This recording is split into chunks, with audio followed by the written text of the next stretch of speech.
পৃথিবীতে বহুল ব্যবহৃত ভাষার মধ্যে ইংরেজি অন্যতম, যাকে বলা হয় ইন্টারন্যাশনাল ল্যাঙ্গুয়েজ।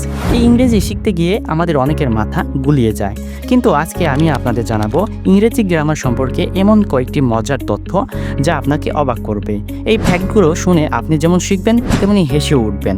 তো চলুন ভিডিওটা শুরু করা যাক। Fact 1, palindrome. আপনি কি জানেন ম্যাডাম শব্দটা উল্টালেও একই থাকে, একে বলে প্যালিন্ড্রোম।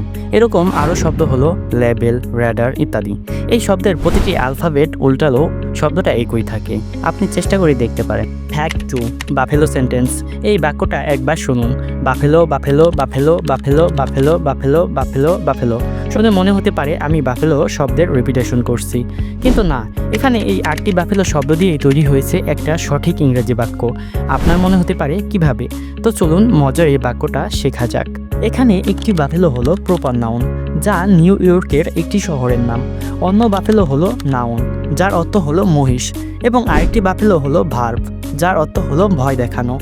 এই বাক্যে বাফেলো বাফেলো এর অর্থ হলো বাফেলো শহরের মহিষেরা, ও বাফেলো বাফেলো বাফেলো এর অর্থ হলো যাদেরকে অন্য বাফেলো শহরের মহিষেরা ভয় দেখায়, এবং বাফেলো বাফেলো বাফেলো এর অর্থ হলো তারাও আবার বাফেলো শহরের মহিষদের ভয় দেখায়। তাহলে মজার এই সম্পূর্ণ বাক্য এর অর্থ হলো বাফেলো শহরের মহিষেরা যাদেরকে বাফেলো শহরের মহিষেরা ভয় দেখায়, তারাও আবার বাফেলো শহরের মহিষদের ভয় দেখায়। পুরো বাক্যটা যেন শব্দের জাদু। Fact 3, I am sentence. ইংরেজি গ্রামারের সবচেয়ে ছোট ও সঠিক বাক্য হলো আই অ্যাম। এ বাক্যে দুটি শব্দ, কিন্তু একে বলা হয় কমপ্লিট সেন্টেন্স, কারণ এখানে সাবজেক্ট ও ভার্ব দুটোই রয়েছে, যা ইংরেজি গ্রামার অনুসারে সঠিক বাক্য হিসেবে বিবেচিত। Fact 4, A to Z letter. আপনি কি জানেন ইংরেজি গ্রামারে এমন বাক্য আছে যাতে এ থেকে জেড পর্যন্ত লেটার আছে? এরকম বাক্য হলো a quick brown fox jumped over the lazy dogs. এ বাক্যে এ থেকে জেড পর্যন্ত প্রত্যেকটি অ্যালফাবেটই রয়েছে, চাইলে আপনি গণনা করে দেখতে পারেন। ফ্যাক্ট 5, কন্টোনিমস। যদি একই শব্দের দুটি বিপরীত অর্থ থাকে তাহলে সেসব শব্দকে কন্টোনিমস বলে।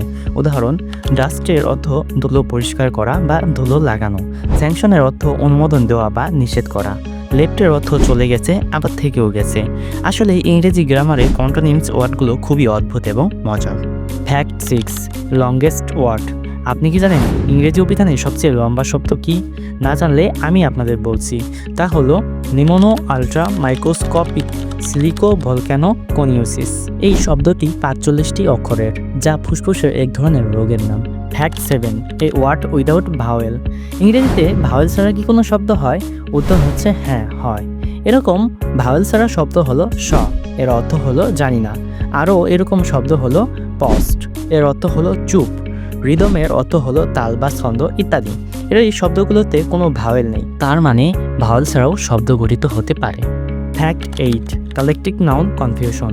টিম বললে সেটা একটি দল বোঝায়, তাই না? তবে এই বাক্য দুটো একবার শুনুন, দ্য টিম আর উইনিং এবং দ্য টিম ইজ উইনিং। ইংরেজিতে এই দুটি বাক্যই সঠিক। আপনার মনে হতে পারে কিভাবে? ব্রিটিশ ইংলিশে দল মানে ব্যক্তিদের একটি দল, তাই প্রথম সেন্টেন্সে আর ব্যবহার সঠিক, এবং আমেরিকান ইংলিশে দল মানে একটি ইউনিট, তাই দ্বিতীয় সেন্টেন্সে ইজ ব্যবহার সঠিক। তো ইংরেজি গ্রামার আসলে বিরক্তিকর নয়, বরং বেশ মজার। ছোট ছোট শব্দ, অদ্ভুত নিয়ম আর মজার উদাহরণ আমাদের শেখাকে অনেক সহজ করে দেয়। আজকের যুগে ইংরেজি শুধু একটি ভাষা নয়, বরং বিশ্বজোড়া যোগাযোগের সেতুবন্ধন। আর এই ইংরেজি শেখার আসল ভিত্তি হলো ইংরেজি গ্রামার।